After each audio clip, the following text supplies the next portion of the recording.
নমস্কার সবাইকে, আবারও একটি নতুন ব্লগে আপনাদেরকে সবাইকে স্বাগতম। তো আমি আজকে মেলাতে গেছিলাম। দেখুন কত সুন্দর ফুলগুলো, এই যে পুতুলগুলো, তারপরে ওখানে কতগুলো কসমেটিক, কি সুন্দর সুন্দর। আর সবাই এগুলো ফুলাতে দেখে আমারও খুব শখ লাগলো। তো আমার বাচ্চাদেরকে বলছে আমাকে একটু দাও, আমি একটু ফুলে দেখি। তারপরে এখানে মেলায় ঘোরা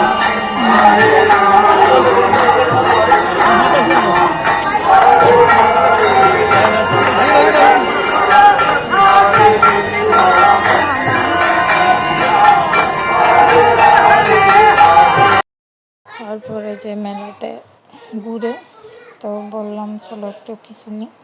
তারপর বাচ্চাদের জন্য খেলনা নিলাম, নেওয়ার পরে আমার জন্য কিছু নিলাম। তো এগুলো নেওয়ার পরে আমার হাজব্যান্ড টাকা দিচ্ছে ওনাদেরকে। তো নমস্কার সবাইকে।